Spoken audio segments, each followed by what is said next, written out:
ఆడు ఉన్నంత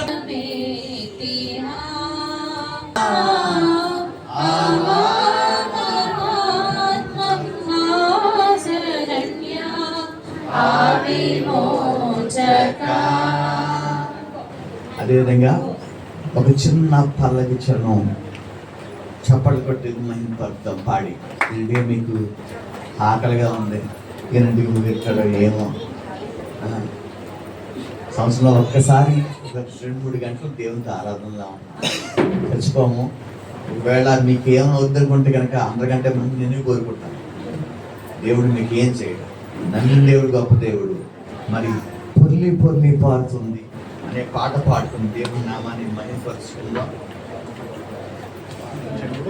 పల్లవి చరణం పాడదాం, చప్పట్లు కొట్టి దేవుని మహిమపరుద్దాం.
కూర్చోనండి. You may be seated.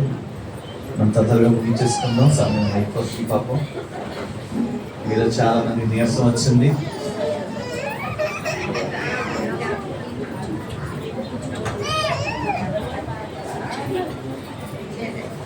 మరి దేవుని యొక్క వాక్యం చదువుకుందాం.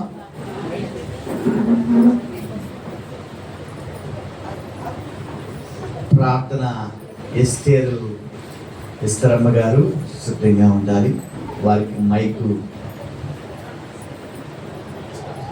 యోహాను సువార్త 19వ అధ్యాయం 30వ వచనం చదువుకుందాం.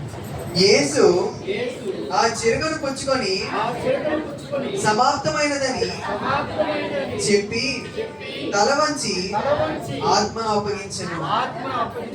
ఈ గొప్ప వాక్యం దేవుడు మన అడిగిలో దీవించాడు. తల్లి గారు ఎస్తరమ్మ గారు ప్రార్థన చేస్తారు. పరిశుద్ధ ప్రేమ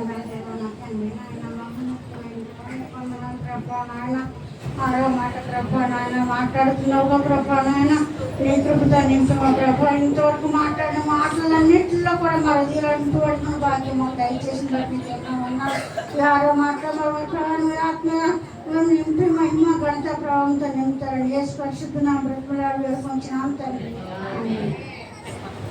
ఓకేనండి, జాబు చేయక మరి 6వ వాక్య పఠనం వాక్యం అయిపోదాం. మరి మన మధ్యన దైవ సేవకులు రాయ్ దయ్య గారు సిద్ధంగా ఉన్నారు. వారు మరి కొన్ని చోట్ల వారు మాట్లాడి వచ్చారు. మరి ఎంత బిజీగా ఉన్నా కానీ వారు రావడం సంతోషకరం. మరి 6వ మాట వివరించడం సిద్ధంగా ఉన్నారు. ఎంతమంది 6వ మాట కావాలని ముగించేందుకు ఉన్నారు? చేస్తున్నా సరే, ఇంకా జాలండి ముగించిన వాళ్ళు చేస్తున్నా సరే, కావాలన్న వాళ్ళు చేస్తుండే. ఏంటి నిజమా? ఇదంతా నిజమేనండి? అమ్మ నిజమేనా చెప్పు మీరు అందరూ. కావాలా?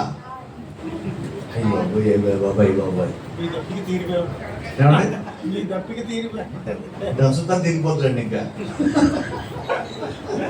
ఈ దప్పిక సంతోషం.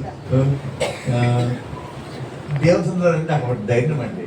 ఒక గంట ఎక్కువ కూర్చున్నాను అనుకోండి, మీ పని చేస్తా ఓటీ చేశారనుకోండి, గంట ఎక్కువ ఏమవుద్ది?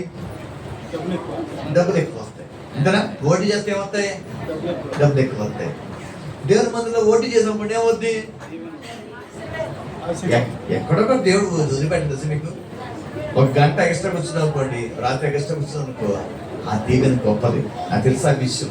అంటే ఆషామాషిగా గుడ్డి భక్తి కారణాలు మరి జాగు చేయక మన వచ్చిన దైవ సేవకులకి చిన్న పరిస్థితులు, మరి ఈ సంఘానికి మరొక తండ్రి వంటి వారు, మరి నాన్న ఉన్న పాస్టర్ కృపారావు గారు ఉన్నప్పటి నుంచి కూడా నాన్నకి సహాయకుడిగా ఉన్న రెవరెండ్ రాయల్ అయ్యగారు వచ్చి మరి మరి 6వ మాట చెప్పవలసిందిగా ప్రభు పేరట మనం చేస్తున్నాను.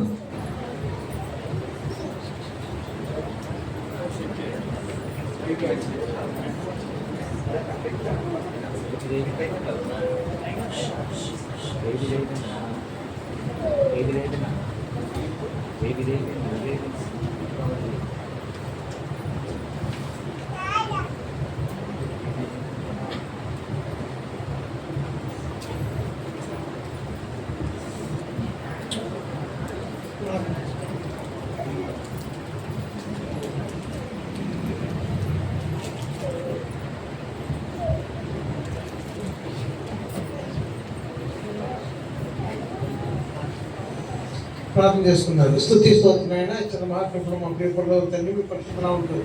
ఉన్నాళ్ళైనా ఉదయకాల సమయం మీ సన్ని చేరి మీ శిలువ ధ్యానం చేయడానికి మీరు చెప్పడం బట్టి మీ కృతజ్ఞతలు. ఇంతవరకు మా 5 మాటల్లో మీరు తోడుకున్నారు. అదేవిధంగా 6వ మాట నేను మాట్లాడినట్టుగా నన్ను కూడా పరిశుద్ధాత్మతో నింపి మీరు మాతో మాట్లాడమని మీరు ప్రార్థిస్తున్నానైనా. వాక్యం వివరించడం వెలగల చేరి గ్రహించగల మనసును ఆశ్రితగల హృదయాన్ని మీరు మా అందరికీ దయచేయండి. ఎటువంటి రాజస్థాన్ మందిరానికి వచ్చారో వారందరికీ కావాల్సిన ఆదరణ, ధైర్యాన్ని, ఓర్పుని, సహనాన్ని మీ వాక్ ద్వారా మీరు వారికి అందించమని వేడుకొని ప్రార్థిస్తున్నాం. అలాగే నైనా వచ్చిన వారందరినీ దీవించండి. మార్గంలో ఉన్న వారిని మీరు సకాలంలో తోడుకుంటండి. రాలేకపోయిన వారికి మరొక అవకాశం దయచేయండి.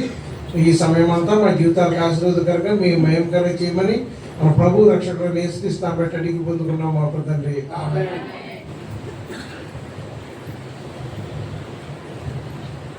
6వ మాట ఏంటి? 6వ మాట సమాప్తమైనది. సమాప్తమైనది అంటే అర్థం ఫినిష్. ఫినిష్ అంటే సంపూర్తి అయిపోయింది అని కదా, పూర్తి అయింది, పని పూర్తి అయింది. అది మనకు బైబిల్ గ్రంథంలో 3 సార్లు సంపూర్తి అనేది ఉంటుంది. చూడండి, మనం ఆదికాండం 2వ అధ్యాయం, ఆదికాండం 2వ అధ్యాయం 1-2 వచనాలు. ఆకాశమును భూమియు వాటిలో ఉన్న సమస్త సమూహమును సంపూర్తి చేయబడిన సృష్టి అంతా సంపూర్తి చేయబడింది. అది మొదటిగా సమాప్తం. తర్వాత దేవుడు తాను చేసిన పని 7వ దినములోగా పూర్తి చేసి తన పని అంతటి నుండి 7వ దినం ఇస్తుంది. ఆయన 6 దినాల్లో ఆయన ఏం చేశాడు? ఇదంతా సంపూర్తం చేశాడు. సృష్టిని అంతా సంపూర్తి చేసి 7వ దినమున ఆయన విశ్రాంతి తీసుకున్నాడు కదా. అందుకనే 7వ దినం విశ్రాంతి దినంగా ఆచరించమని ధర్మశాస్త్ర ప్రకారం చెప్పాడు. అదే తర్వాత దానికి కొనసాగుతుంది. అది మన ఈ రోమన్ క్యాలెండర్ ప్రకారం ఈ ఆదివారం మన తర్వాత నిర్ణయించారు. ప్రపంచం అంతా ఇప్పుడు 7వ దినం అంటే ఆయన తిరిగి లేచిన పునరుత్థాన దినం దాన్ని విశ్రాంతి దినంగా మనం ఆచరిస్తూ ఆదివారాన్ని మనం పునరుత్థాన ఆదివారంగా మనం చూస్తున్నాం. కాబట్టి అది ముందుగా సృష్టిని సంపూర్తి చేశాడు ఆయన. తర్వాత యోహాను సువార్త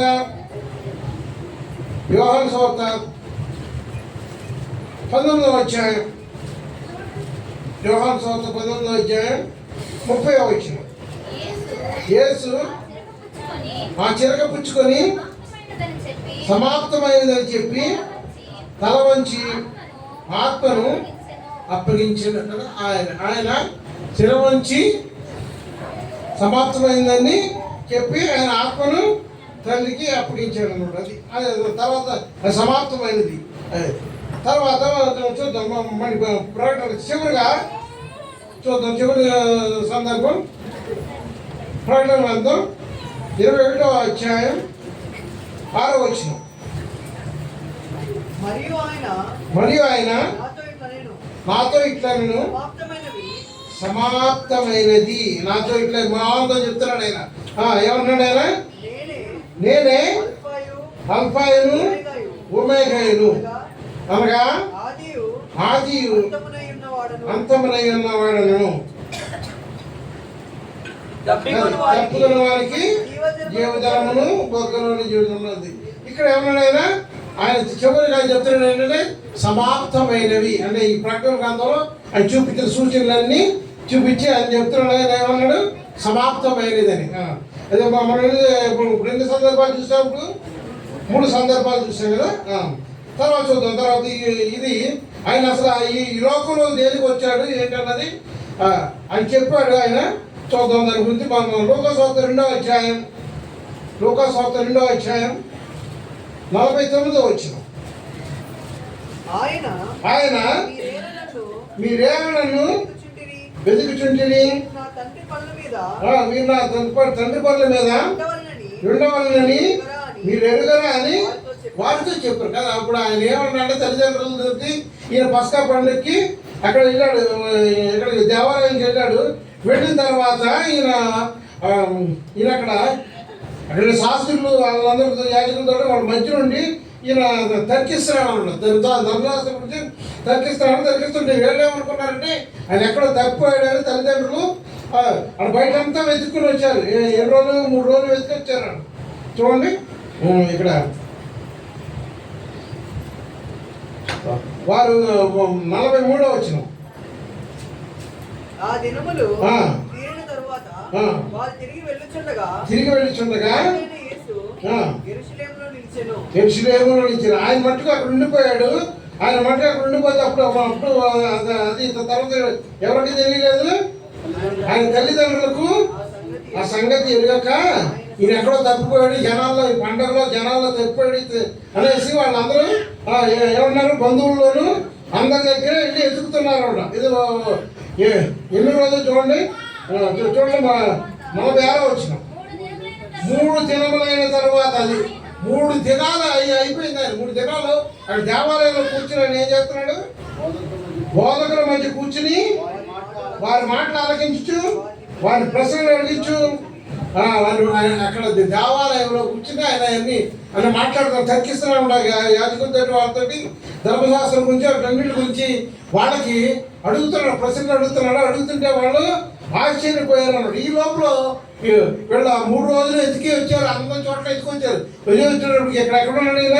అదే అన్నమాట ఇక్కడ ఉన్నాడు.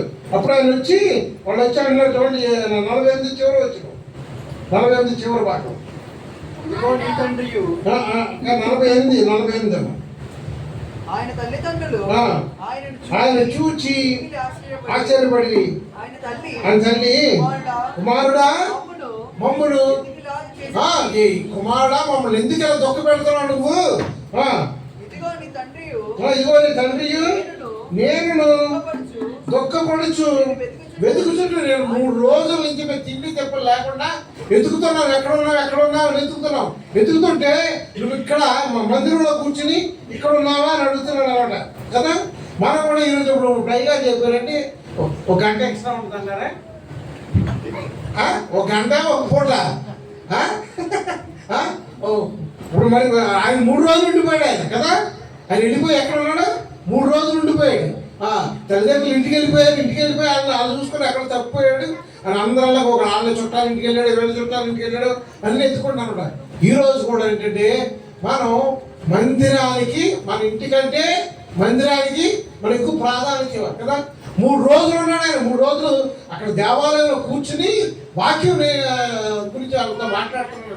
వాక్యం గురించి వాళ్ళందరినీ అక్కడ ఉన్న బోధకుల్ని వాళ్ళందరినీ అడుగుతున్నాడు. చూడండి వాళ్ళ ఆయన మాటలకి ఏం చేశారు? 47 ఆయన మాటలు ఆయన ప్రేమ వినని వారందరూ ఆయన ప్రజలకును ప్రస్తుత ఆయనకున్న తెలివితేటలకి ఆయన వేసే ప్రశ్నలకి విస్మయ మందిరి అలాగా అంత అంటే ఈ రోజు కూడా ఏంటంటే మీరు మన దేవుని మందిరంలో మనం కూర్చొని మనం ఏంటంటే ఇప్పుడు చెప్పారు ఇవాళ ఎంతమంది మాట్లాడారు సంఘస్థులు?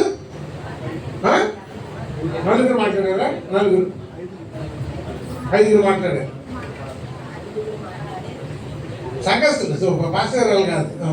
అది అంటే మనం ఇక్కడికి వచ్చి కూర్చుని మామూలుగా ఏదో మామూలుగా పిల్లల్లాగా వెళ్ళిపోవటం కాదు కదా. మనం అనుభవం నేర్చుకుంటున్నాం కదా. మనకి పాలు తాగే వయసు కాదు. మందిరంలో ఏంటి మనం ఆహారం, బలమైన ఆహారం తీసుకోవాలి. కాబట్టి అందుకని మీరు ఇక్కడ వాక్యాన్ని బోధించడానికి మీరు నేర్చుకోవాలి. వాక్యాన్ని బోధించడానికి నేర్చుకోవాలి. అయ్యగారిని కూడా మీరు అడగాలి, కొన్ని ప్రశ్నలు అడగాలి. అది ఏంటి అసలు ఏమంటే మరి చదువుతున్నాం, దీనికి అర్థం తెలియట్లేదు, దీని గురించి ఏం చెప్పడానికి అయ్యగారిని అడిగే తగ్గించే ఇదిగా ఉండాలి. అంతేగాని మనం ఏంటంటే ఏదో చెప్పారులే అని నీ చెవిలో వదిలేట్లేదు కాదు కదా. దేవుడు ఇక్కడ మాదిరి చెప్తాడు. ఆయన ఎంత వయసు అప్పుడు చూడండి 42వ వచనం. ఆయన ఎంత వయసు చెప్తాడు. 12 ఏళ్ళప్పుడు జరిగింది. 12 ఏళ్ళప్పుడు జరిగితే వాళ్ళు వచ్చి అడుగుతున్నారు ఏంటి నువ్వు ఇలాగ అయిపోయింటే అప్పుడు ఆయన చెప్తున్నాడు. అప్పుడు ఆయన ఏమన్నాడు? 49వ వచనం. ఆయన మీరేలా నన్ను వెతుకుచుంటిని, నేను మా తండ్రి పనుల మీద ఉండవాలని మీరు ఎరుగరా అని ఆయనతో చెప్పాను. అయితే వారు ఆయన తమతో చెప్పిన మాటను గ్రహించలేదు. ఏంటి ఇప్పుడు ఏంటి తండ్రి పనుల మీద అన్నాడండి. ఇక్కడ ఏసేపు ఏం పని చెప్పలేదు, ఆయనకి ఎవరికి చెప్పలేదు. తండ్రి పనుల మీద ఉండటం ఏంటన్నది వాళ్ళకి అర్థం కాలే కదా. కానీ ఆయన ఏమన్నాడు? ఎవరు తండ్రి పని చేయటానికి వచ్చాడు? ఆయన తన తండ్రి అక్కడ తన ప్రియకుమారుణ్ణి మన దగ్గరికి పంపించారు కదా. మన దగ్గరికి పంపించి లోకంలో మనం పాపంలో పుట్టి పాపంలో జీవించి పాపంలో మరణిస్తున్న మనల్ని తిరిగి ఆయన రాజ్యం చేసుకోవడానికి, మన పాపాలు క్షమించడానికి ఆయన ఇక్కడ భూలోకంలోకి నర రూపంలో వచ్చి శిలువ వేయబడి రక్తం చిందించి 3వ దినాన లేచి వెళ్ళి మరలా తిరిగి మన కోసం రానే అన్నాడు. ఆ రక్తం ద్వారానే మనకి ఇప్పుడు పాప విమోచన కలుగుతుంది. మనం పొందాల్సిన శిక్ష ఆయన పొంది ఆయన తిరిగి వెళ్ళి పునరుద్ధరణ మళ్ళా తిరిగి రాబోతున్నాడు. చూడండి అందుకని తర్వాత చూడండి 4వ అధ్యాయం కూడా చెప్తున్నాడు. ఆయన నేనేం పని చేస్తున్నాను చూడండి. ఆయన ప్రవచనం వచ్చింది ఆయనకి. చూడండి ఆయన గ్రంథం చదువుతున్నాడు. 4వ అధ్యాయం 18వ నా మీద ఉన్నది పేదలకు సువార్త ప్రకటించుటకై ఆయన నన్ను అభిషేకించను. చివరి 19వ వచనం. ప్రభువు హితవత్సరమును ప్రకటించుటకును ఆయన నన్ను పంపి ఉన్నాడు. అంతేకాదు ఆయన వాక్యం చెప్పడానికి దాని గురించే కాదు, కానీ ఇంకా కూడా చేస్తాను చూడండి. చెరలో ఉన్న వారిని విడుదలను, వృద్ధి వారికి చూపును ప్రకటించుటకు, నలిగిన వారిని విడిపించుటకును ఆయన వచ్చాడు కదా. ఆయన ఎలాగ ఎందుకు వచ్చాడంటే ప్రవచనం వచ్చినప్పుడు ఏమిటో ఆయన చదువుతున్నప్పుడు అప్పుడు ఆయనకే ఇచ్చారు. అక్కడ 17 అవుతుంది చూడండి. ప్రవక్త యెషయా గ్రంథం ఆయన చేతికి ఇవ్వబడు. ప్రవక్త యెషయా గ్రంథం చేతికి ఇస్తే అందులో ఈ వాక్య భాగం వచ్చిందన్నమాట. అంటే ఆయన ఏం చేస్తాడు? సువార్త ప్రకటించడానికి వచ్చాడు. అలాగే మనల్ని విడిపించడానికి, మన కష్టాల్లోంచి బాధల్లోంచి విడిపించడానికి వచ్చాడు. తర్వాత మనకు స్వస్థత కలిగించడానికి వచ్చాడు. శారీరక స్వస్థత కలిగించడానికి వచ్చాడు. తర్వాత ఆత్మీయ స్వస్థత కూడా హిత వస్త్రము ప్రకటించడానికి, మనకు ఆత్మీయ స్వస్థత కూడా నిర్వహించడానికి వచ్చాడు. కాబట్టి మనం ఏంటంటే దేవుని సన్నిధికి మనం రావాలి. దేవుని సన్నిధికి వచ్చినప్పుడు దేవుని సన్నిధిలో ఇవన్నీ జరుగుతాయి. మనం నలిగిపోతే మన కుటుంబంలో కృంగిపోయి నలిగిపోయి విడిపోయి, కానీ దేవుడు వాటిలన్నింటినిచ్చి మనం విడిపించి మన నోటి నిండా నవ్విస్తాడు, మనకు సంతోషాన్ని ఇస్తాడు. కాబట్టి మనకి శారీరకంగా కూడా మనం ఏమైనా అనారోగ్యంతో బాధపడుతుంటే దాని నుంచి ఆయన ఖచ్చితంగా విడుదల ఇస్తాడు అన్నమాట. విడుదల ఇస్తాడు. తర్వాత ఆయన ఆయన యొక్క వాక్యం ద్వారా మన రక్షణ కూడా పొందుతాం. ఎంత వచ్చారో ప్రకటించడం. కానీ ఇది చెప్పడం ఇవి చేయటానికి నేను వచ్చాను. నా తండ్రి నన్ను పంపింది దీనికోసం పంపాను కాబట్టి తర్వాత అప్పుడు చెప్తున్నాడు ఆయన. చూడండి 4వ అధ్యాయం 34వ వచనం. వాడు నజరేయుడైన యేసు 4వ అధ్యాయం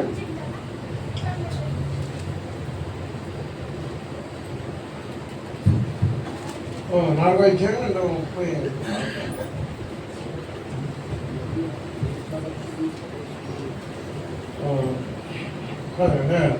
సరే ఇక్కడ చూడండి ఆయన 17వ యోహాను సువార్త 17వ అధ్యాయం యోహాను సువార్త 4వ అధ్యాయం యోహాను సువార్త 4వ అధ్యాయం యోహాను సువార్త 4వ అధ్యాయం 34వ అధ్యాయం. యేసు వారిని చూచి నన్ను పంపిన వాని చిత్తము నెరవేర్చుటయే ఆయన పని తుదముట్టించుటయు నాకు ఆహారమై ఉన్నది అని చెప్పాడు. అది కదా ఆయన ఏమన్నాడు అక్కడ. ఆయన ఏమన్నాడు ఆయన ఇక్కడ చూడండి. శిష్యులు ఆయన దగ్గరికి వచ్చి బోధకుడా భోజనం చేయమని ఆయన వేడుకోడు. శిష్యులు వచ్చి బోధకుడా నువ్వు భోజనం చేయమని అడిగితే అప్పుడు ఏమన్నాడు ఆయన భుజించుటకు మీకు తెలియని ఆహారం నా దగ్గర ఉందంటే అప్పుడు వీళ్ళు ఏమనుకున్నారు. వీళ్ళు ఎవడన్నా కానీ ఆయనకి ఎవరు తెచ్చాడేమో. నాకు చూడండి 33వ వచనం. శిష్యుడు భుజించుటకు ఎవడైనాను ఏమైనాను తెచ్చనేమో అని ఒకరితో ఒకడు అనుకోలేదు. అది కదా అలా ఏమనుకున్నారంటే ఎవరైనా తెచ్చారేమో అనుకున్నారు. ఎవరైనా తెచ్చారేమో అందుకని ఆయన నాకు వేరే ఆహారం ఉందిలే అని అన్నాడు అని అనుకున్నారు. అప్పుడు ఏం చెప్తున్నాడు ఆయన ఏమన్నాడు. యేసు వారిని చూచి శిష్యులు చెప్పాడు నన్ను పంపిన వాని చిత్తము నెరవేర్చుటయు ఆయన పది తుదముట్టించుటయు నాకు ఆహారమై ఉన్నది. అది ఆయన ఎందుకు వచ్చాడు ఇక్కడికి. ఆయన తండ్రి యొక్క చిత్తాన్ని నెరవేర్చడానికి వచ్చాడు. తండ్రి యొక్క చిత్తాన్ని నెరవేర్చడానికి అదే ఆయన యొక్క ఆహారం అయింది. అదే ఆయన ఆహారం, అదే ఆయన దప్పిక అన్నీ అదే అనమాట. అంకరుడు ఆయన పని నెరవేర్చుటయు దానిని తుదముట్టించు అదే దాని పనే సమాప్తం చేయాలి కదా. ఆయన సమాప్తం చేయాలి. ఆయన సేవ ఇక్కడ ఆయన పని ఆయన ఇచ్చిన పనిని సమాప్తం చేయడానికి వచ్చాడు. అదే ఇప్పుడు చివరిగా చెప్తున్నాను అన్నాడు. 17వ అధ్యాయం యోహాను సువార్త 17వ అధ్యాయం 4వ వచనం. చేయుటకు నీవు నాకు ఇచ్చిన పని ఆయన చూడు ఆకాశం ఎక్కడ చెప్తాను చూడండి. 17వ వచనం 17వ వచనం. యేసు ఈ మాటలు చెప్పి ఆకాశం వైపు కనులెత్తి తండ్రి నా గడియ వచ్చి ఉన్నదని చెప్పి అప్పుడు ఇది చెప్పాడు. అప్పుడు ఏమన్నాడు 4వ వచనం. చేయుటకు నీవు నాకు ఇచ్చిన పని సంపూర్ణంగా నెరవేర్చి భూమి మీద నిన్ను మహిమపరిచించలేదు కదా. ఆయన ఏం చేశాడు. ఆయన తండ్రి చిత్తం నెరవేర్చడానికి వచ్చాడు కాబట్టి ఆయన అన్నాడు చివరిగా ఆయన శ్రీశ్రమంలోకి వెళ్ళే ముందు అని చెప్తున్నాడు. తండ్రి నా గడియ వచ్చింది. నేను మళ్ళా నీ దగ్గరికి వచ్చేసే గడియ వచ్చింది. ఈ లోపల నేను ఏం చేశాను. నువ్వు అప్పగింపుకున్న పని సంపూర్ణం చేసింది అంటే సమాప్తం చేసింది. అది సమాప్తమైనది మొదటి భాగం. సమాప్తమైనది 3 భాగాలు కదా మనం చూస్తుంది. అది సమాప్తమైనది మొదటి భాగం. తర్వాత చూద్దాం. తర్వాత హెబ్రీ పత్రిక యాజకుడు అప్పుడు ఏం చేశాడంటే యాజకులు మన పాత నిబంధన ధర్మశాస్త్రం ప్రకారం యాజకులు ఏం చేశారంటే సంవత్సరానికి ఒకసారి ప్రజలందరి పాపాల కోసం ఏం చేశారు. ఒక గొర్రె పిల్లని బలి ఇచ్చి దాని రక్షణ అందరి మీద చెల్లెవరు ప్రత్యక్ష గుడారంలో ఇచ్చింది తీసుకొచ్చిన తర్వాత.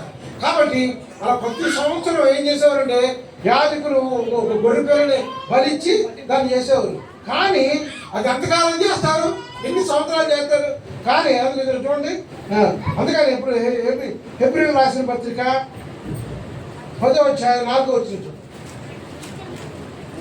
ఏలయనగా ఏలయనగా ఎడ్ల యొక్కయు ఆ, మేకల యొక్కయు ఏలయనగా గొర్రెల యొక్కయు మేకల యొక్కయు మేకల యొక్కయు రక్తము రక్తము పాపములను తీసివేయుటకు పాపములను తీసివేయలేదు.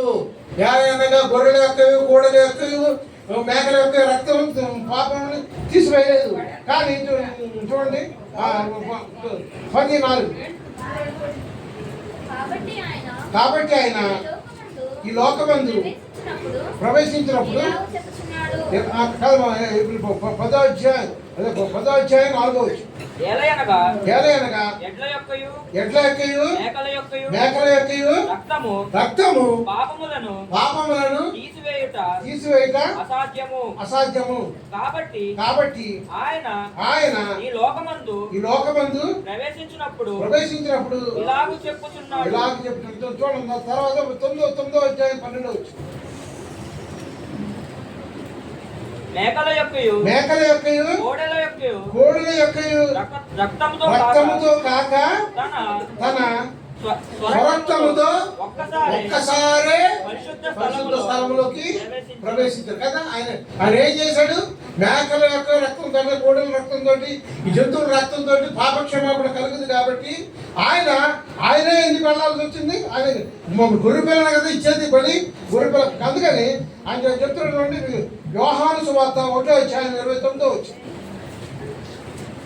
ఎందుకు ఆయన వెళ్ళాల్సి వచ్చింది? ఎందుకు ఆయనే బలవ్వాల్సి వచ్చింది? ఆయన రక్తం ఎందుకు పెట్టాల్సి వచ్చింది? యోహాను సువార్త 1:29 వచ్చింది.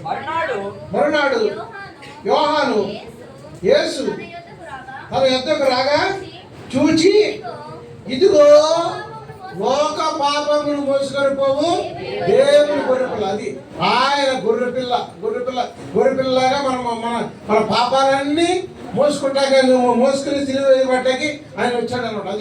అది ఆయన చేసిన. అందుకని ఆయన ఏం చేశాడు? కోడల యొక్క మేకల యొక్క రక్తం కాకుండా తన రక్తంతో మనల్ని ఏం చేశాడు? పాప విమోచన చేశాడు. అంటే అప్పుడు పాత ధర్మశాస్త్రం ప్రకారం ఎలా చేయాలి? కోడల రక్తంతో మేకల రక్తంతో పాప క్షమాపణ వచ్చేది. కానీ అలాగా ఎంతకాలం చేస్తారు? ఎన్ని కోడలు ఎన్ని మేకలు అలాగా ఎంతకాలం చేస్తారు? కాబట్టి ఇదంతా కాకుండా ఏంటంటే ఆయనే గొర్రె పిల్లగా మన మధ్యకు వచ్చి ఆయన సిలువ వేయబడి ఆ రక్తం ద్వారా మనకి పాప క్షమాపణ కలిగించాడు. అందుకని అంటున్నాడు చూడండి, పేతురు రాసిన మొదటి పత్రిక 1:19 వచ్చి.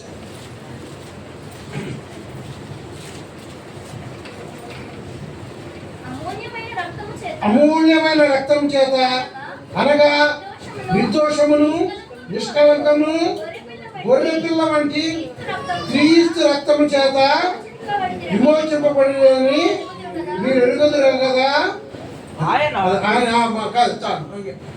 మనం ఎలాగ విమోచించబడ్డాం? మనం ఎలాగ పాపక్షమాపణ కలిగింది? అమూల్యమైన రక్తము చేత. క్రీస్తు నిర్దోషమును నిష్కలంకమును గొర్రెపిల్ల అంటే ఎటువంటి నిర్దోషం లేకుండా నిష్కలంకం లేకుండా ఉన్న గొర్రెపిల్ల అంటే పస్కా బలి పశువు అలా ఉండాలి కదా. నిర్దోషం లేకుండా ఉండాలి, నిష్కలంకం లేకుండా. అటువంటి ఆరోగ్యకరమైనది కలిగిస్తారో అలాగా ఇక్కడ కూడా ఆయన కూడా ఏం చేశాడు? అమూల్యమైన రక్తము నిర్దోషమును నిష్కలంకమును గొర్రె పిల్ల వంటి క్రీస్తు రక్తం చేత మనల్ని విమోచించాడు కదా. ఆయన ఒకేసారి ఒక కోడల చేత మేకల చేత రక్తం చేత అవ్వదు, జంతువులతో అవ్వదు. కాబట్టి ఆయనే తన రక్తాన్ని ఇవ్వటానికి వచ్చాడు. ఆయన తన రక్తాన్ని శిలువపై కాచిన దాని ఆ రక్తం ద్వారా మనకి ఏమైంది? పాపక్షమాపణ కలుగుతుంది. అందుకని అది ఆయన ముగించాడు. అందుకని శిలువలో ఆయన ఏమన్నాడు? ఆయన సమాప్తమైనది ప్రారంభించాడు. అది సమాప్తమైనది. చివరిగా చూసుకుంది. చివరగా చూడండి మార్క్స్ వార్త 10:45 వచ్చి. మార్క్స్ వార్త 10:45 వచ్చి.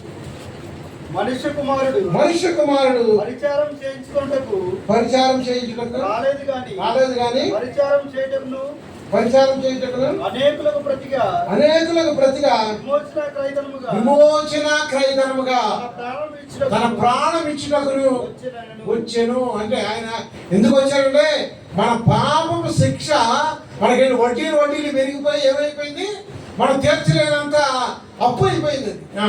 ఈ అప్పుని ఆయన తీర్చడానికి ఏం చేశాడు? ఆయన తన ప్రాణాన్ని ఎవరికి ఇచ్చాడు?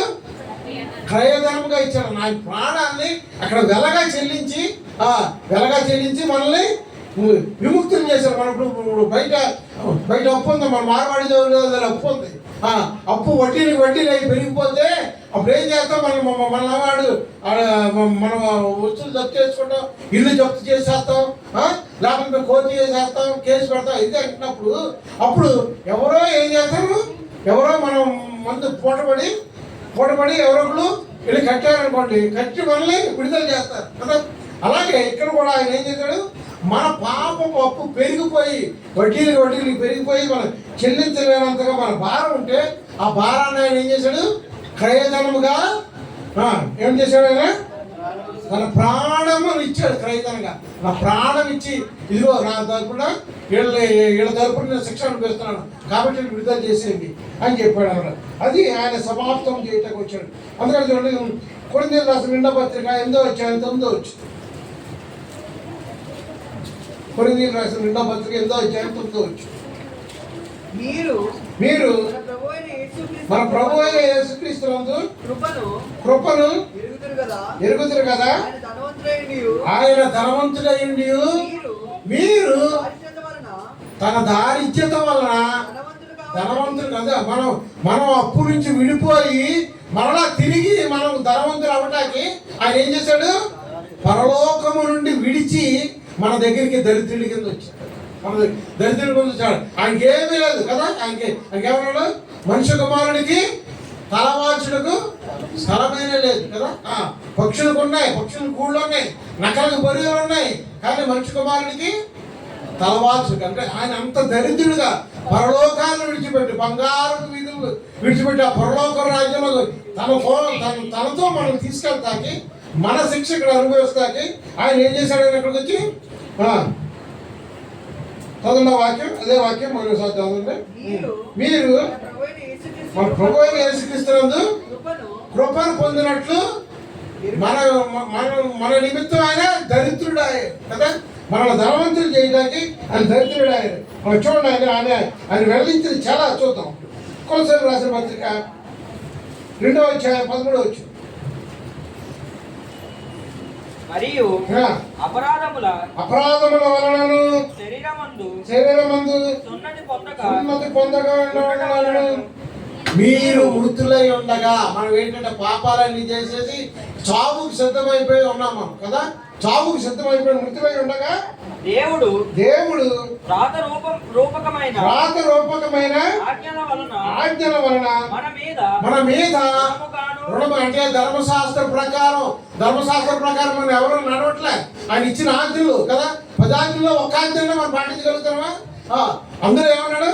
ఒక్క ఆజ్ఞ తప్పినా అన్ని ఆజ్ఞలు తప్పినట్టు కదా.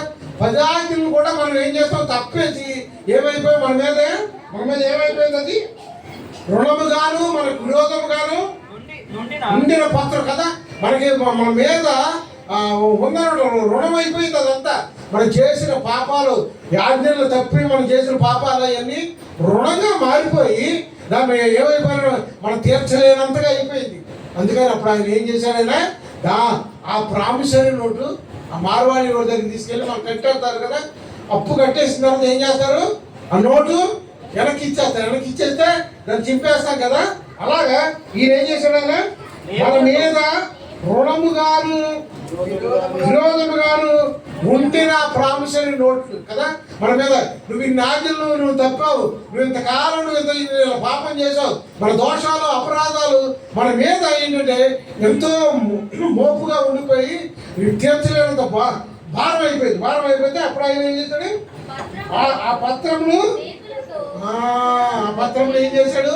మేకులతో 3 మేకులతో సిలువ కొట్టించాడు కదా. 3 మేకులతో సిలువ కొట్టేసి మనల్ని ఏం చేశాడు? దాని మీద ఉన్న సంతకం కొట్టేశాడు. రెవెన్యూ స్టాప్ చింపేశాడు, సంతకం కొట్టేశాడు. కొట్టేసి తుడిచివేసి మనకు అడ్డు లేకుండా ఇంకెవడో రాకుండా కదా, ఇంకెవడో మళ్ళీ మారవాడు వచ్చి ఏంటి అప్పు తీర్చలేదు అనకుండా ఏం చేశాడు? ఆ ప్రామిసరీ నోటు తీసుకుని దాని మీద ఉన్న రెవెన్యూ స్టాప్ మీద ఉన్న సంతకం చించేసి మనకు అడ్డు లేకుండా దానిని ఎత్తివేసి అంటే చింపేశాడు.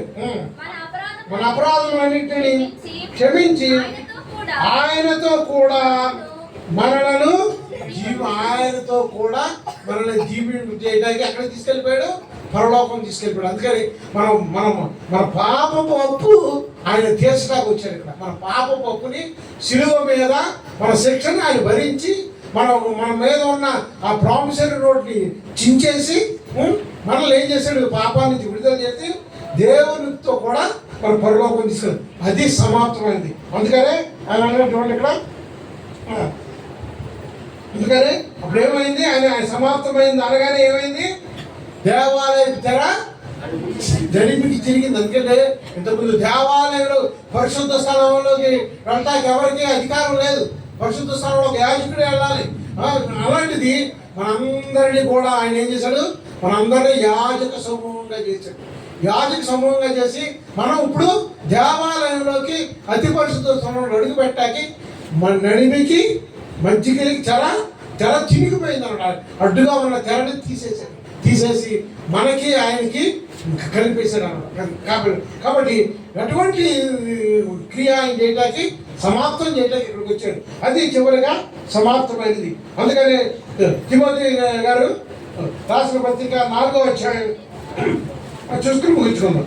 తిమోతి గారు రాసిన 4వ అధ్యాయం, తిమోతి గారు రాసిన 2వ పత్రిక 4వ అధ్యాయం 5వ వచనం. అయితే నీవు అన్ని విషయములలో మితముగా ఉండుము, శ్రమపడుము, సువార్తకుని పనిచేయము, నీ పరిచర్యను సంపూర్ణముగా జరిగించుమది. ఇప్పుడు మనకి ఆర్థించి వెళ్తాను. నువ్వు మనం వెళ్ళకుండాలే. మరి ఇప్పుడు ఆయన సంపూర్తి చేసి వెళ్ళిపోయాడు. చేసి మన మీద బాధ్యత పెట్టాడు కాబట్టి ఆయన ఏమన్నాడైనా నీవు అన్ని విషయంలోనూ మితముగా ఉండుము, శ్రమపడము, సువార్తకుని పనిచేయము, నీ పరిచర్యను సంపూర్ణంగా జరుగుతుంది. ఆయన సమాప్తం చేసి వెళ్ళాడు, మనం కూడా సమాప్తం చేయాలి. ఆయన మనకు సమాప్తం చేసి ఆయన అంటే మనం విడుదల చేసి పాపక్షమాపణ విడుదల చేసి మనల్ని నీతిమంతులుగా తీర్చాడు.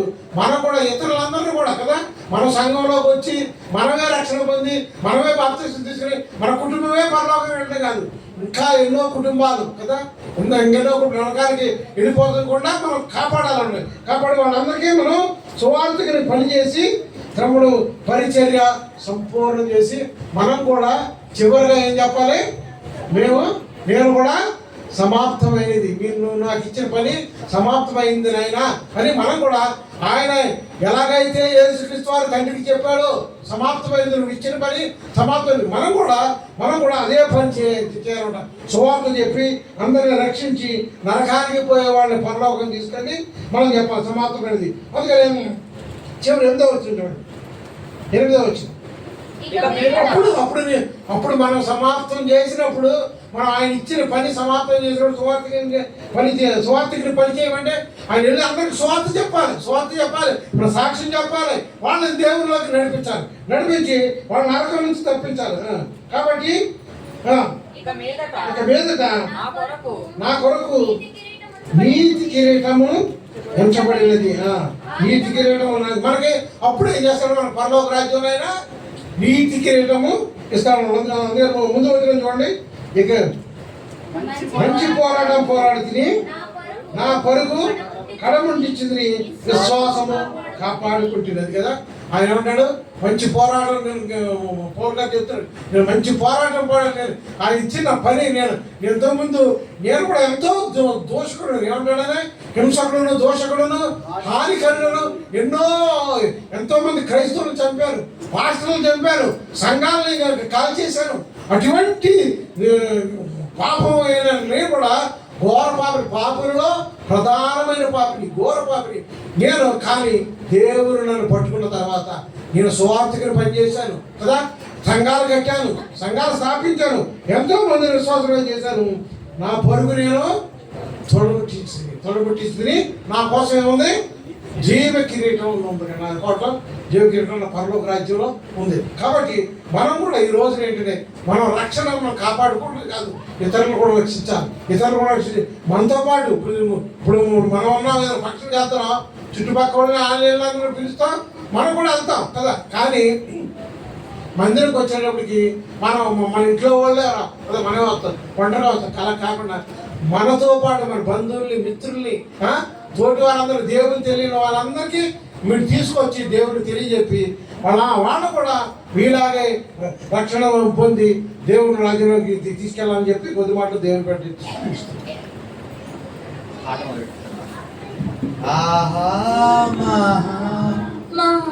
మహాశరణ్య విమోచకం అప్పగింతు తండ్రి నీకు ఆత్మానంచును, అప్పగింతు తండ్రి నీకు ఆత్మానంచును. గొప్ప తమ్ము చేసి గొప్ప తమ్ము చేసి కూలిపోతివా, ఆహా మహాత్మహాశరణ్య విమోచకం.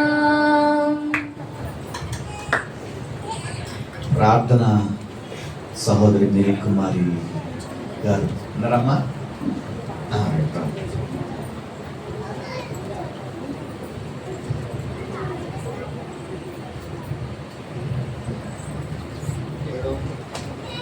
ఏడవ మాట లూకాసు వార్త 23వ అధ్యాయం 46వ వచనం.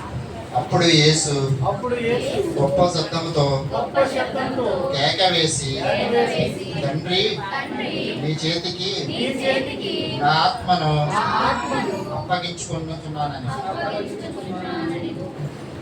ఆమేన్. ప్రార్థన చేస్తున్నాం.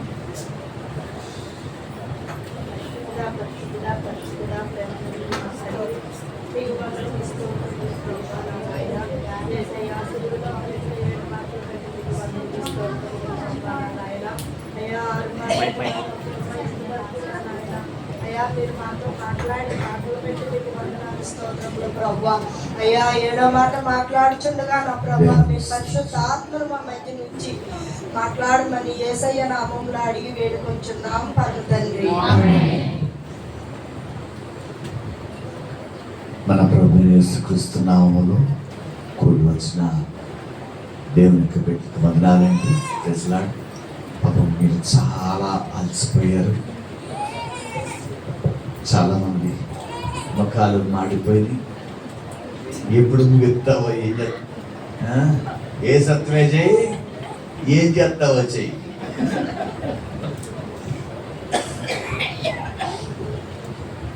కొందరు అనుకుంటారు పోలీస్ స్టేషన్కి వెళ్ళలేకపోయాం కానీ మీ చేతిలో పడిపోయాం మొత్తం ఇవాళ.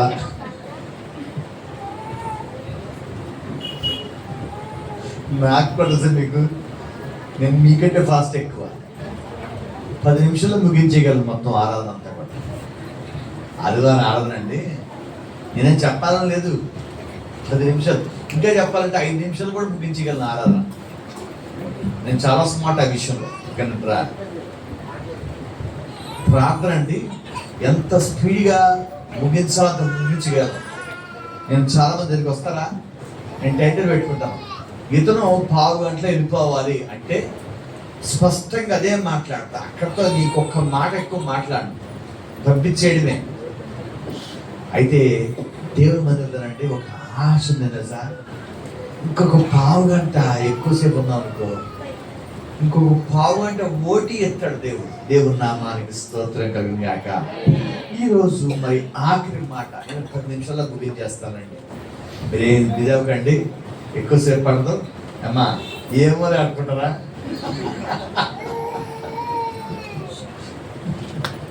మరి అమ్మా పరిస్థితి జాగ్రత్త చూసి ఏమో ఎప్పుడు ముగిస్తావో ఏమో. ఏమండి నేను ముగించేస్తాను. నేను ఇక్కడ మీ మొహాలు చూసినప్పుడు మీలో ఆసక్తి ఎక్కువైపోయింది. అంతేనేసి బాబు, మీలో ఎక్కువ ఆసక్తి, ఉత్సాహం ఉంది. రాత్రి వరకు చెప్పాను అంటే ఎవరు చెప్తారు. ఏమండి? 7వ మాట, తండ్రి నా ఆత్మను నీ చేతులకు అప్పగించున్నాను. ఇక్కడ చూడండి, తండ్రి, కొన్ని మాటలు తీసుకుందాం. తండ్రి,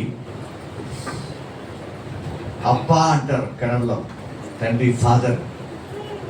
తండ్రి అని కుమారుడైన దేవుడు తండ్రి అని దేవుడిని పిలుస్తాడు. తండ్రి ఇందాక అన్నాడు ఆయన, దేవా అన్నాడు. ఇప్పుడు తండ్రి అని పిలుస్తాడు. దేవుని యొక్క పిలుపండి చాలా ప్రేమ గల పిలుపు. మనం పిలుచుకుంటే సీఎం ప్రాంత మందిరంలో సంగతులు పిలుచుకుంటూ ఉంటారు. ఏమంటే పేర్లు పెట్టి, ఇక ఏంటంటే వేసావ బియ్యం. పిలుపండి, దేవుని బిడ్డల పిలుపు చాలా ప్రేమగా ఉంటుంది. ఇప్పుడు నా భార్య మిగతా వాళ్ళతో మాట్లాడేప్పుడు సార్ అమ్మా అని మాట్లాడాలి. ఇప్పుడు అక్క అని పిలుస్తాను. వారి బిడ్డలో కూడా దేవుని పిలిపే. అదవుతుందా? ఈ లోక సంబంధాలు కాదు. ఏమండి? ఈ లోక సంబంధాలు కాదు.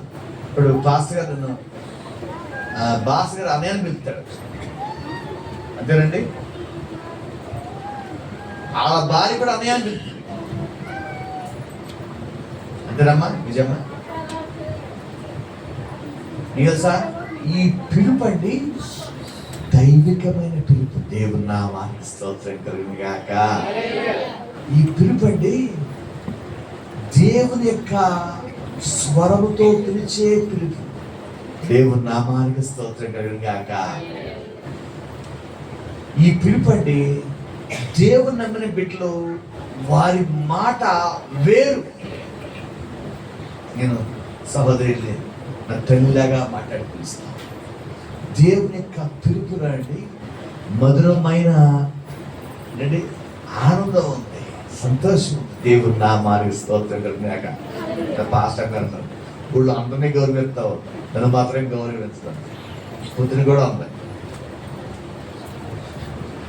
ఏమండి? ప్రియమైన సంగమా, అంటే భారతీయ భర్తల కంటే లోగో ఉంటుందమ్మా. నేను ఏమంటే భారతీయ భర్తలు కదా మీకు. విదేశాల్లో ఉన్న భార్యలు అనుకోండి, పొద్దున్న లెక్క ఏమన్నా తెలుసా, ఏ హనీ గుడ్ మార్నింగ్ అనాలి. అంతేనా? హనీ అన్నది అనుకోండి, ఇద్దరు పిల్లల్ని అక్కడ పెడుతుంది, సంచి పుచ్చుకుంటుంది, బ్యాగ్ పుచ్చుకుంటుంది, బాగా వెళ్ళిపోతుంది. నా ఫ్రెండ్ ఒకడు అమెరికా మన పెళ్లి చేసుకున్నాడు. పొద్దున్నే హనీ అని చెప్పదనుకుంటా, పొద్దున్నే పిల్లల్ని అక్కడ పెట్టింది, బ్యాగులు పుచ్చుకుంది, బాగా వెళ్ళిపోయింది. అంతే, ఎక్కడికి వెళ్ళిపోయింది తెలియదు మొత్తానికి. తర్వాత 2-3 నెలల తర్వాత విడాకులు నోటీస్ పంపించింది. ఏంటంటే పొద్దున్న టీ పెట్టలేదండి. భారతీయ భర్తలు ఏంటంటే భారతీయ భార్యలు వేరు. పొద్దున్న లేసారంట, అది చెప్పక్కర్లా. పొద్దున్న కాఫీ ఎక్కడ అంటే కాఫీ పడినట్టు.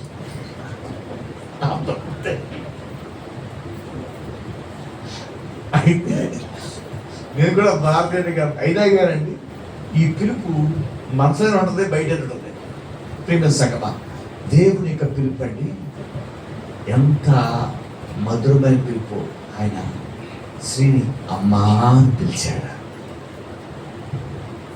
వ్యభిచారం సైతం అమ్మా అని పిలిచాడు.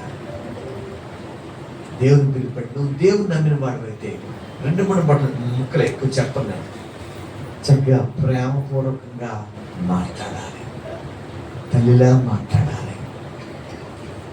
అదేవిధంగానండి, తండ్రి నా ఆత్మను నీ చేతులకు అప్పగించను. ఆత్మ న్యూమా అంటారు.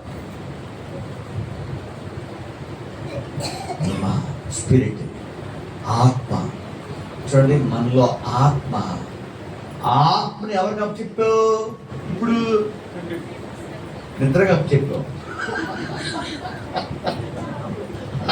చెప్పిన ఎవరికైనా చెప్తారమ్మా, పక్కన ఆకలి, ఓ పక్కన నిద్ర, రెండింటికి కాంబినేషన్ కష్టమైపోతుంది. ఇక్కడ దేవుడు ఆత్మను తండ్రికి అప్పగించాడు. ఆత్మ ఎవరి వశమున ఉన్నది? ఏమనండి నాకు అర్థం కావట్లేదు. అయిపోయిందంట, అలాగా నీకు తెలియకుండా అయిపోయిందా? అయితే నీ ఆత్మ ఎవరి వశంలో ఉంది? ఎవరి వశంలో ఉందండి? దేవుని వశంలో ఉందా, లేకపోతే ఇంకెవరు చెప్పాలండి? ఇంకా ప్రియమైన సంగమా, నీ ఆత్మ దేవుని వశములో ఉంటేనండి దేవుడు నిన్ను నడిపిస్తా ఉంటాడు. దేవుడు నామానికి స్తోత్రం కలుగుగాక. అనేక సార్లు అండి ఆత్మ మన వశము లేకపోవడం ద్వారా మీకు దేవుడు మనకి తోడేంటాడు. ఎవరు తోడేంటారు మనకి? ఎవరు తోడేంటారండి మనకి? ఏమో నన్ను అయిపోయింది మొత్తం అంతలాగా. ఏమో నాకేమవుతుంది అర్థం కావట్లా. అయిపోయింది అలాగే. ఎందుకు అయిపోతుంది అలాగా? ఎవరికిచ్చాం? పక్క ఉంది గుర్రానికి అంటే తాళ్ళు ఎవరు పట్టుకుంటే ఆ ప్రకారం నడుస్తుంది గుర్రం, అంతే కదా. ఈ తాళ్ళు ఎవరికిచ్చా? ఏమో అంటే దేవునికి అప్పచెప్పలా. తద్వారా నిన్ను నడిపించే దేవుడి కాదు, దయ్యం నడిపిస్తాం. సంగమా, అయితే ఇక్కడ యేసయ్య ఆఖరి మాటగా, తండ్రి నా ఆత్మను నీ చేతులకు అప్పగిస్తున్నాను. చూడండి, ఇక్కడ అప్పగింపులోనండి దేవునిపై నమ్మకం ఉండాలి. యేసుక్రీస్తు వారండి ఆయన తండ్రిపై పూర్తిగా విశ్వాసం ఉంచాడు. చూడండి, కీర్తనలో 31:5. నేను ఒక 2-3 నిమిషాల్లో ముగించేస్తాను. ముగించినా కొనసాగించినా ఏమంటే చెప్పండి. ముగించినా కొనసాగించినా నేను చెప్పేదేంటి, నువ్వు చెప్పేదేంటి? అర్థమైందంట శృతికి.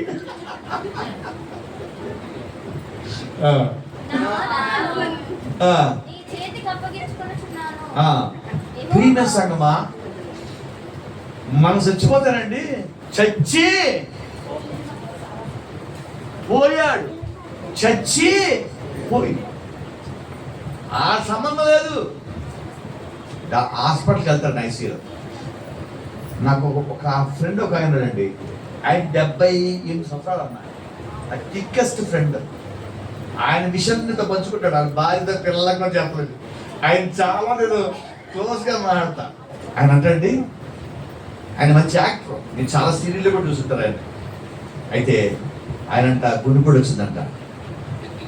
ఆయన డబ్బులు దాచుకున్న డబ్బులు 10 లక్షలు పెట్టుకున్నాడంట. ఈ డబ్బులతో నాకు గుండె ఆపరేషన్ చేయి, నేను బతుకుంటే మా ఇంటికి వెళ్తా, చచ్చిపోయింది అనుకోండి, చచ్చిపోయిందంటే ఈ నెంబర్ చేయి, ఫోన్ చేయండి ఇచ్చాడట. చాలా ఇదిగా మాట్లాడతాడు. బతుకుంటే నేను వెళ్ళిపోతాను, నాకు ఫోన్ నెంబర్ మీకేమో. చచ్చిపోయాం అనుకోండి, చచ్చిపోయాడినా అని చెప్పేసి అంటండి. ఇదే వాళ్ళండి 10 లక్షలు పెట్టాడంట. నాకు ఆపరేషన్ చేసి బతికించినా చంపేసినా కానీ డబ్బులు మీయే ఇచ్చాడట గట్ట. నేను చెప్తుంటే ఆశ్చర్యపోయాను. అయితే అలాంట 10 లక్షలు పెట్టి మొత్తంగా ఆపరేషన్ చేసి మొత్తం సర్దుబాటు చేసి ఇంకో 10,000 అంత చేసేవి తప్పించారంట మొత్తానికి. అలాగే వచ్చారని చెప్పేసి ఆ స్టాండ్ల గంటలో మొత్తం అంతా ఎన్ని చేసి మొత్తానికి వచ్చాడు.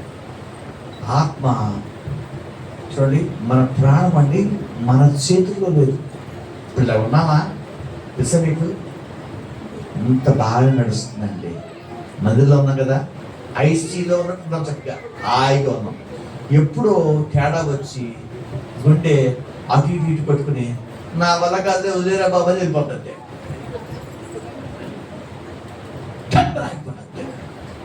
ఇప్పుడు రక్తం వేసమికండి ఫాస్ట్గా నిమిషానికి 70 సార్లు పట్టుకుంటుంది. తప్ తప్ తప్ తప్ తప్ తప్ అంతే. ఫాస్ట్ ఫాస్ట్ ఫాస్ట్గా. ఇంకా స్పీడ్ కొట్టుకుంటే డేంజరు, ఇంకా స్లోగా వచ్చుకుంటే మహా డేంజరు. అంతేనండి, అంతేనా? చక్కగా సెక్యూర్గా ఉన్నాం దేవుని మందిరంలో. ఇలా ఇవాళ ఉన్నట్టు రేపు ఉండకపోవచ్చు, రేపు ఉన్నట్టు నేడే స్థితం దేవునికి అప్పచెప్పాలి మన యొక్క పగ్గాలు. మనం ఎన్నో మాటలు మాట్లాడతాం. దేవుడు ఇంకా నువ్వు అప్పచెప్తావేమో అని చూస్తా ఉన్నాడు. దేవుడు నామానికి స్తోత్రం కలుగును గాక. మీరు అప్పచెప్పబడతారని దేవునికే సంఘ బిడ్డలు రెండు విందు చేస్తున్నారు, మరి ఎన్ని ప్రార్థనలు పెడుతున్నారు, ఇవన్నీ ఏర్పరుస్తున్నారు తెలుసా. ఇంకా నువ్వు అప్పచెప్పావా దేవునికి అప్పచెప్పలేదని చెప్పేసి. నువ్వు మారు మనసు పొందావా లేదా? నువ్వు బాప్తిసం పొందావా లేదా? ఇవాళ ఉన్నట్లు రేపు ఉండదు, రేపు ఉన్నట్లు దేవునికి అప్పచెప్పడం వల్లండి నడిపించింది ఎవరో. అవన్నీ ముగిచెత్తాను అంతలే, నేను ముగిచెత్తాను. నడిపించింది ఎవరు? మనల్ని దేవునికి అప్పచెప్పామండి. నడిపించింది ఎవరు? మీరు సార్ సరసరి నేను కారు వేసుకుని నాకు ఇష్టపడలేదు, ఓపర్కి వెళ్ళిపోతాను. ఓపర్కి వెళ్ళాం అనుకోండి, అక్కడ కూర్చుంటాను చక్కగా, కారులో కూర్చుంటే ఆటోలో కూర్చుంటాను.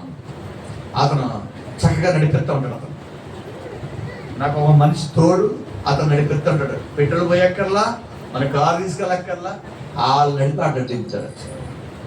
ఇక్కడ భలే ఉందనుకుంటాను. మొత్తం మనం డ్రైవ్ చేయక్కర్లా, ఆ స్పీడ్గా డ్రైవ్ చేయాలి, ఆపాలి. ఎవడొచ్చి గుర్తూ ఉంటాడు, ఒక ఆయన కొడతా ఉంటాడు. వచ్చి నడిపించేవాడు ఒకడు ఉంటే మనం ఎంచగా హాయి కూర్చుని పోవచ్చు. నీకు నువ్వు నడపలేవు బండిని తెలుసా, నీకు నువ్వు నడపలేవు. నువ్వు దేవునికి నీ చేతి పగ్గాలిస్తే దేవుడు నడిపిస్తా పోతాడు. హల్లెలూయా. ప్రయాసపడి భారం వచ్చిన సమస్త జనులారా, ఎప్పుడు నీ భారం మొహం అంతానండి స్వర్గ మొహాలు వేస్తూ ఉంటాను. అసలు ఏం చెప్పాలి నా సంగతే అనుకుంటా. పొద్దున్న ఒక పూట టిఫిన్ లేకపోతే మొక్కలు కాస్త వాడిపోయింది. ఏమంటే పొద్దున్న టిఫిన్ అంటే అంతే కదా. నేను పొద్దున్న 12ంటికో 11ంటికో టిఫిన్ చేస్తానండి. 12ంటికి టిఫిన్ చేస్తాను. సాయంకాలం 5:30కో 6ంటికో అన్నం భోజనం పెడతాను, తింటాను. అది కూడా క్యారేజ్ ఉంటుంది. సాయంకాలం 5:30కి పెడితే మళ్ళీ రాత్రి 1 గంటకో ఇప్పుడు మళ్ళీ చేస్తాం. నాకు ఎక్కడ అది ఆకలేదు, పని ఉండదు, ఆకలేదు, కూర్చుంటారు కాబట్టి. ప్రేమ సంగమా, దేవుడు నీ చిన్న జీవితాన్ని అద్భుతమైన జీవితంగా మలచాలని, నీ బిడ్డలను వారి బిడ్డ నడపాలని ఆయన ఇష్టపడ్డాడు. యేసుక్రీస్తు వారు అన్నారు, తండ్రి నా ఆత్మను, ఆయన నమ్మకస్తుడు, ఆ దేవుడు నమ్మకస్తుడు. యేసే అత్యుత్తమ నమ్మకస్తమైన దేవుడు ఆయన అప్పగించాడు. నువ్వు ఎవరికి అప్పగించావు? ఇంకా నీ భారం నువ్వే మోస్తుంటే కనుక నీ భారం బరువైపోతుంది. ప్రేమ సంగమా, ఏ స్థితికైనా చాలిన దేవుడని. నీ కుటుంబంలో భారం ఉందనుకో, భరించలేవు. మన పిల్లండి ఒక సింగర్ అన్న, ఆమె 35-38 ఏళ్ళు ఉంటాయి. ట్యాంక్ బండి దూకేద్దామని ఫోన్ చేసింది. ఏం చేయమంటారు సార్? నేను ఎప్పుడు అంటే అమ్మా చెప్పాను, అర్జెంటుగా దూకి అని చెప్పాను. అదేంటి మీరేమన్నా మంచి సలహా ఇస్తారని చెప్పారంటేమో చెప్పాను, నీకోసం బంగారు భవిష్యత్తు సిద్ధంగా ఉంది. రేపు పొద్దున గారు నీ జీవితం మార్చేస్తా అని చెప్పాను. పొద్దునే 12ంటికి వచ్చింది. ఏం మాత్రం మార్చని చెప్పాను. అప్పుడు నాకు కొన్ని ప్లాన్స్ ఆఫ్ యాక్షన్ చెప్పాను. భలే ఉంటారు, భలే ఐడియా ఇచ్చారు. నేనే చేతకాలం, నేనే ఐడియా ఇస్తే నా దేవుడు ఆయన సమర్థుడైన దేవుడు. హల్లెలూయా.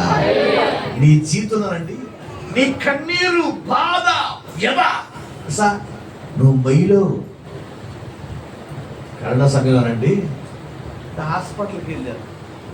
పేర్లు చెప్పను. ఈ హాస్పిటల్కి వెళ్తానండి, వెళ్ళేటట్టు మొత్తం అంతా పెట్లే బ్యాగ్ ఏడు పంపించారు. ఎందుకు దేవుడు నుంచి తెలుసా? అందరం మూతికి చిక్కాలు వేసుకున్నాం కదమ్మా, చెక్కవేనా?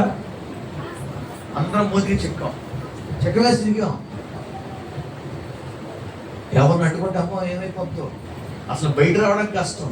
ఆ సమయంలో కూడా కరోనా వచ్చేస్తుంది. ఎందుకు దేవుడు నీ క్షేమం ఉంచాడు? నీ ఆత్మని, నీ ప్రాణాన్ని, నీ దేహాన్ని దేవుని అప్పగించు. దేవుని నామానికి స్తోత్రం కలుగును గాక. నిజంగానండి, దేవుడు ఎన్ని గొప్ప కార్యాలు సంఘంలో ఎన్ని గొప్ప కార్యాలు చేస్తాడన్నా. నిజంగా తెలుసా, నేను చూసాను రవి ఎన్నోసార్లు అండి. రవి అని చెప్పి చేపలేస్తాడు బిడ్డ. అభిషేక్ వాళ్ళ తండ్రి చేత అభిషేక్ ఎన్నిసార్లు అండి, 3 సార్లు 4 సార్లు. ఇంకా అయిపోయింది అనుకున్నాను. ఇంకా మొన్న కూడా బ్లడ్ మోషన్స్ రక్త పడుతుంటే నేను ఇంకా అయిపోతున్నాను. ప్రవ్వా సహాయం చేయి. ఆ బిడ్డ పరిస్థితి రాస్తున్నాడు. ఈ కుటుంబంలో ఎంతో నమ్మకం ఉన్నారు. శ్రీరామ్ ప్రార్థన మందిరంలో నేను ప్రార్థన చేస్తే ఆ దేవుడు అండి, ఆయన ఎంత ఆశ్చర్యకరుడు అండి, ఎంత ఆశ్చర్యకరుడు తెలుసా. ఆయనకు అప్పగించింది ఏది కూడా ఆయన సమర్థంగా నిర్వర్తిస్తాడు. ఆయన విడిచిపెట్టే దేవుడు కాదు. హల్లెలూయా. నువ్వు విడిచిపెడతావేమో కానీ ఆయన విడిచిపెట్టేవాడు కదా. తెలుసా ఎందుకు మనం ఎంతసేపు తెలుసా, ఆపత్కాలంలో ఆయన సహాయం. దేవుని నామానికి స్తోత్రం గాక. అందరండి, నాకు చాలా మంది పోలీసులు తెలుసు. ఎస్పీ గార్డ్స్ అంటేనా, ఐజీ లెవెల్ ఆఫీసర్ కూడా తెలుసు. నా స్టూడియో ముందుకు వచ్చి కూర్చుంటారు. ఎవడైతే మనం ఫోన్ చేసినప్పుడు అలాగే ఫ్రాంక్ గారు నా మధ్యకి వస్తాడో అతనే ముఖ్యమైన సరే. అందరూ టాటా చెప్పేవాళ్ళు అంటారు, నీకు ఎక్కువ సమయానికి ఎప్పుడు ఉపయోగపడ్డు. ఆపత్కాలంలో సహాయం చే దేవుడే. చెప్పండి, నిజమైన దేవుడు. దేవుడి నామానికి స్తోత్రం కలుగును గాక. తలలో వంచేయండి, ఇంకా ప్రార్థన చేసుకున్నాం. మాకరంచండి, తలలో వంచేయండి. ఏమండి, ఎలుగెత్తి దేవుని మహింపడతాం. దేవుని నామానికి స్తోత్రం స్తోత్రం స్తోత్రం. హల్లెలూయా హల్లెలూయా హల్లెలూయా. ఒక్క నిమిషం ప్రార్థన చేసుకుందాం. ఎలుగెత్తి ఒక్క నిమిషం ప్రార్థన చేసుకుందాం. ఒక్క నిమిషం ప్రార్థన చేసుకుందాం. మనం ప్రశ్నించుకుందాం. దేవానికి స్తోత్రం స్తోత్రం స్తోత్రం స్తోత్రం. దేవుడు ఎందుకు నీకు ఇచ్చిన అవకాశాన్ని వాడుకోవట్లేదు? నీ ఆత్మను అప్పగించావా?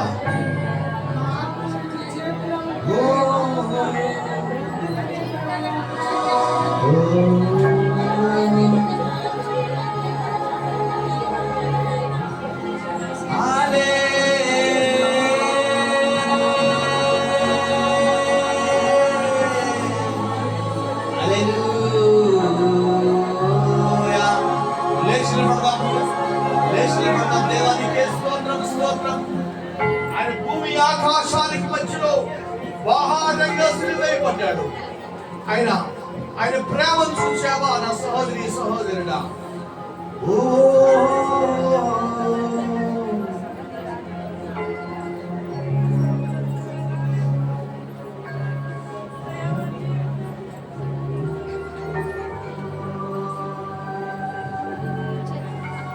ఎందులకు నాపై ప్రేమ అందరయా స్వామినామదిని. ఎందులకు నాపై ప్రేమ అందరయా స్వామినామది. ఒకసారి చెప్పండి. అందులకే భయమందిని, అందులకే భయమందిని. ఆశీర్వదించు నువ్వు పాపక్షమా. యేసు ప్రభు నీకే ఆశీర్వదించు.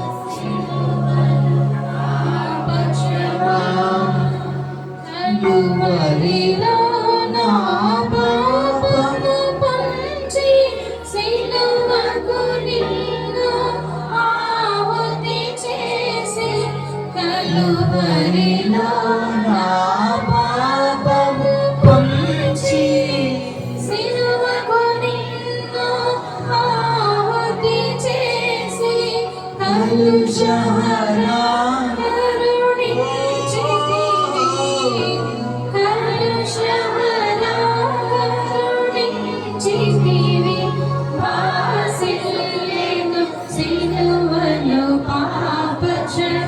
దేవుడు నిన్ను నమ్మకం నీ హృదయంలో ఈరోజు దేంతో పోరాడుతున్నావో ఒక్క నిమిషం దేవుని అడుగు. దేవుడికి సహాయం చేయబోతున్నాడు. ఒక 30 సెకండ్లు టైం ఇస్తాను. ఎరిగితే దేవుని అడుగుతాం, దేవా నీకు దేవునికి అడ్డముందో ఏంటో, నీకు దేవునికి అడ్డముందో ఏమన్నా తీసుకుంటాం. ఎందుకు నాపై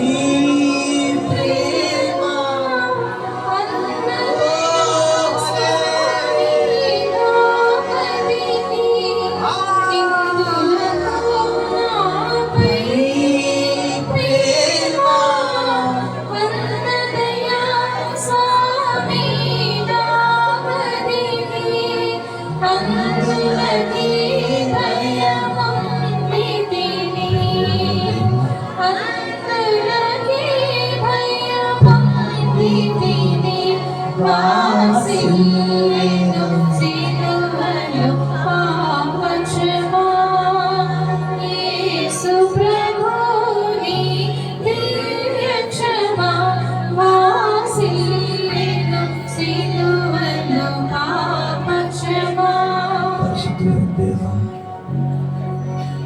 మా పరమ తండ్రి, నీ పాదములకు స్తోత్రము నాయన. నాకు తలుపులను ప్రభా, పలికి మాలో ఉండే ప్రభా నువ్వు ప్రేమించగలుగుతావు. నా కన్ను నాయన, నా ఊహ కన్నులు ప్రభా నీకే స్తోత్రం నాయన. ఇదిగో ప్రభా, ఈ లోకమంతా మిథ్య మాయ అనుకున్నప్పుడు ప్రభా నా జీవితంలో ప్రవేశించి ఎన్నో అద్భుతాలు చేసిన స్తోత్రాలు దేవా. ఎందుకు వచ్చా ప్రభా, మా జీవితాల్లో ఒకప్పుడు సంతోషం, ఒకప్పుడు కన్నీరు అయినా ఇదిగో ప్రభు, బాధ వస్తే ఎంతో బాధపడ్డాం. నీవుంటే ప్రతి శాపమును ఆనందంగా మార్చగలవు దేవా. నీకు స్తోత్రమయ్యా. నువ్వు నా కోసం మరణించు, నేను నీ కోసం ఏమీ చేయలేను ప్రభా. నమ్మకుండాకి సహాయం చేయాలి. ఈ చిన్ని సంఘాన్ని జ్ఞాపకం చేసుకో అయ్యా. ఎంతో ఓపికగా నీ శిలువ శ్రమంలో అయ్యా మేము పుట్టిన పారిపోగా మరియు వెనకడానికి సహాయం చేయాలి. ఎంతమంది అయితే కన్నీటితో ప్రభావం వినిపిస్తున్నారో అవన్నీ జ్ఞాపకం చేసుకోయ్యా. నీకోసం జీవించి కృపణ చేయి. నీకోసం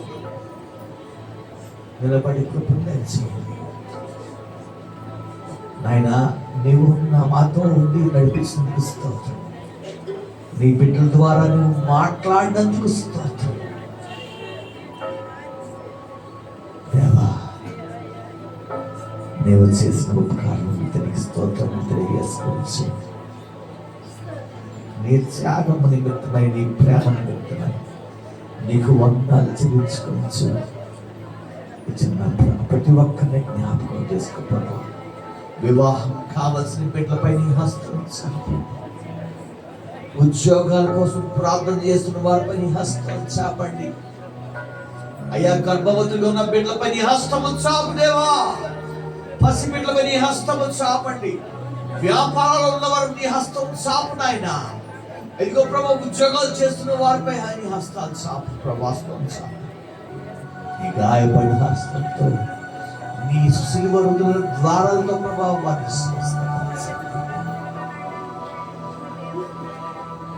చిన్న ప్రార్థన యేసుక్రీస్తు నామములో ప్రార్థించి వేడుకుంటున్నాం తండ్రి. రాయ్ నాన్న గారు దీవెనిస్తారు.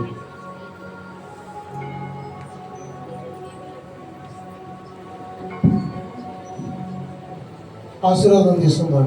మన పరమ తండ్రి అయిన యెహోవా దేవుని యొక్క దక్షిణ హస్తము, మన రక్షకుడైన యేసుక్రీస్తు వారి యొక్క కల్వరి శిల్వ రక్తము, ఆదరించి పరిశుద్ధాత్మ అభిషేకం, సన్నిధి, శాంతి, సంతోషం, సమాధానం కూడి వచ్చిన మనకును, మన కుటుంబాలకును, సకల లోక పరిశుద్ధులకును ఆయన రాకడ కోసం ఎదురు చూస్తున్న సార్వత్రిక సంఘమతులు ఇప్పుడు ఎప్పుడు ఎల్లప్పుడు సదాకాలం తోడేంటి కాంచి కాపాడి సంరక్షించును గాక.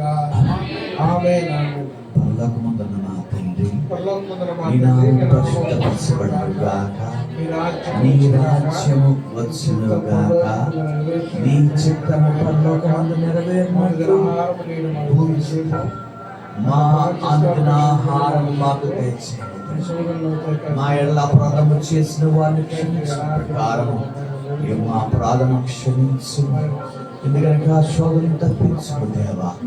రాజ్యము, శక్తి, మహిమయు నిరంతరము నీవై ఉన్నావు తండ్రి. ఆశీర్వాదము మా మీద వర్షింపజేయుమీశా. ఆశతో నమ్మి ఉన్నాము నీ సత్య వాగ్దానము. మాయి మీద కుమ్మరించుము దేవా. బ్రహ్మార ప్రేమ వర్షం కుమ్మరించుము దేవా.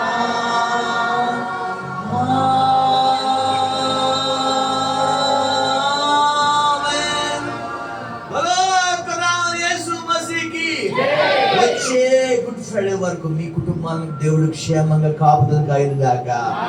ప్రతి ఒక్క బాధను రప్పించును గాక.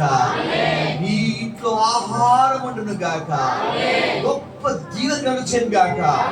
ప్రతి ఒక్క ప్రమాదం తప్పించును గాక. దేవుడు నీ కుటుంబాలను హెచ్చించును గాక. యేసు మసీకి రాజుకి ఏ తెగులు నీ గుడారము సమీపించదయ్యా. అపాయమేమీ